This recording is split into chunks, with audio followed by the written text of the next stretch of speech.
It is high time for France to lift its knee off our neck and put an end to this unjust oppression. Centuries of misery, human trafficking, colonization, and neocolonization have caused immeasurable suffering. It's time to put an end to this cycle of oppression. It's high time for France to leave us alone. It's time for France to take a cue from its European neighbors and learn a valuable lesson in independence. Germany is the leading economic power in Europe, significantly surpassing France, which is ranked as the third or fourth largest economic power globally. Germany does not exploit any country, any colony. I can mention Italy, I can mention Spain, who had colonies before, but who do not exploit anyone, who do not interfere, who do not impose leaders in their former colonies.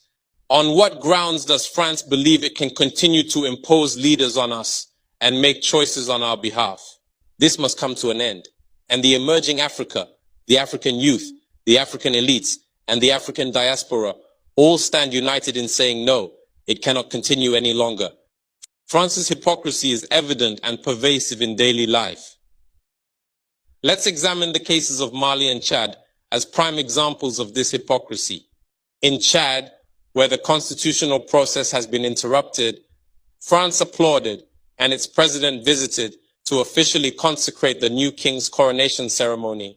In Mali, where it is not the constitutional process that has been interrupted, but the transition process, France has condemned and even packed up its things to say that it is leaving Mali. That's hypocrisy. It's the double standard. It is the double language that France employs in its dealings with Africa. During our questioning of Mr. Jean-Yves Le Drian regarding the situation in Ivory Coast and France's decision to allow a third term, he provided a clear explanation. He stated that while he accepted the third term for Ouattara, he refuses it for Belarus. He emphasized that France has condemned the situation in Belarus and has actively encouraged the European Union to do the same. Le Drian explains that in Belarus, millions protested, unlike Ivory Coast, where there were no mass demonstrations on the streets. This is how France deals with African issues. Personally, we expect absolutely nothing from France. We desire her to cease meddling in our matters so that the people of Senegal can exercise their freedom of choice rather than being influenced by France's selection of a candidate using the tactics we are aware of. We begin by targeting individuals, adorning them with the Legion of Honor or a similar knightly rank, enlisting them in Masonic lodges, and informing them to prepare themselves as they will be next in line. Even the hypothesis that Macky Sall may not succeed, we know who is being prepared by France. This must come to an end. It will not occur in this manner any longer. Let's be clear. We have absolutely nothing against the French people. In France, both political and citizen voices are rising to hold and express the same discourse as the one I am currently presenting to you. For example, the deputies, such as Mrs.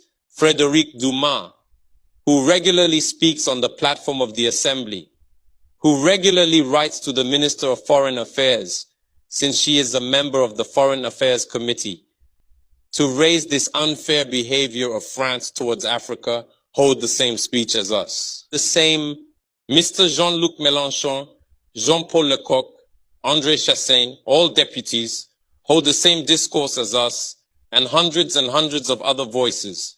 The NGOs, like other non-profit organizations, are doing remarkable work in the same direction. We strongly urge France to listen to the voices that speak to it about our plan for a more collaborative, fairer, and sustainable partnership between Africa and France. It is crucial that we work together towards a future that is equitable, just, and environmentally conscious. If she listens, I believe we'll have beautiful days ahead in our collaboration together. If he doesn't know how to cut it, thinking he can continue to function like in the time of our grandfathers, this African youth no longer accepts it. France must make preparations for a definitive break and completely withdraw from Africa. Africa belongs to Africans, not France. She belongs to no one else, neither China, nor the United States, nor anyone else.